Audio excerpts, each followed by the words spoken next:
I think I need a prop for this one. Just a sec. Here you go. I'll need those.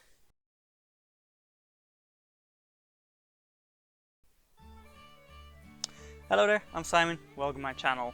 Today I'm going back to D&D. Sorta. Today I'm talking about dice.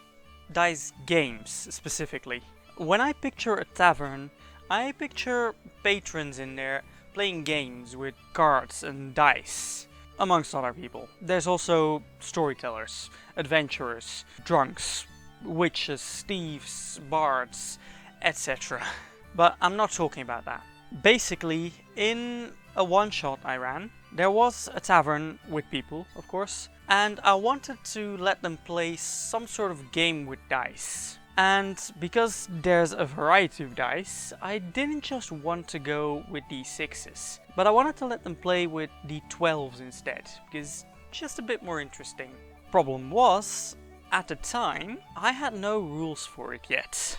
So if the players had wanted to join in the game, they couldn't. They didn't, but I'm not sure what I would have done if they had. So for the next time, I guess I could have just not included it, but I wanted to. So I tried to make up some rules, and that's what this is. I have to be honest, I did not invent this from scratch, like at all. I actually went looking for games to base this on. And one I did find that seemed a lot of fun is called Pig. It's played with 1d6, and the players take turns rolling the dice, adding the score up to a running total. And they can choose at any point to stop rolling and to bank their score, to add it to their points total. But there is a catch, which is that if they roll a 1, they lose all the points they gathered that round, and their turn is over. Numberphile actually did a whole video on this, so go watch that. So I adapted Pig to play it with other dice in the set. So the rules are basically the same. So if it's a D4, which I actually wouldn't recommend, but it's in here for completeness, you also play it with a single dice. The D6 is of course the original game. It's exactly the same.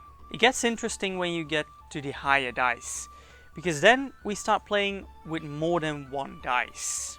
The rules are exactly the same, but the turns end not when all the dice are 1, but when you roll a single one. That makes things a lot more interesting.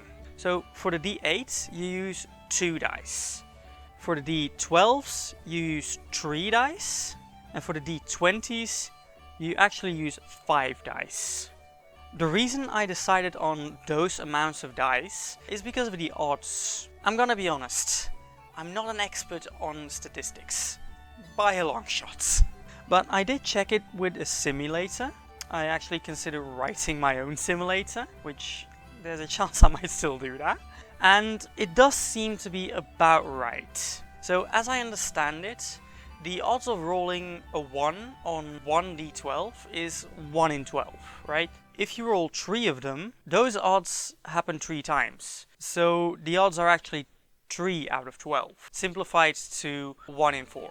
By that logic, assuming it's true, on 3d12s, you have about the same odds of rolling a single one as you have on 1d4 and 2d8s, and on 5d20s. I'm almost done. And 2d12s would also give the same odds as 1d6, assuming all that is true, but it seems to be. So game-wise, it should be almost the same as Pig, only it's a little more likely to get a 1, which, let's be honest, makes things more exciting. And, added bonus, you get to roll more and more interesting math rocks. Also you get higher numbers, which is encouraging. So since the game is based on Pig, and the tavern in the one-shot was called the Drunken Pony, because I'm hilarious, I decided to call the game Drunken Boar. So my time's up, that's all I can say about it. Here's the end screen. If you don't know what to comment, what do you think? What do you think of this game? How would you change or modify it? Would you like to play it? If you have, tell me about your experiences. What other games do you know that people might play in taverns? Leave all those comments down below. And with that said, thanks for watching.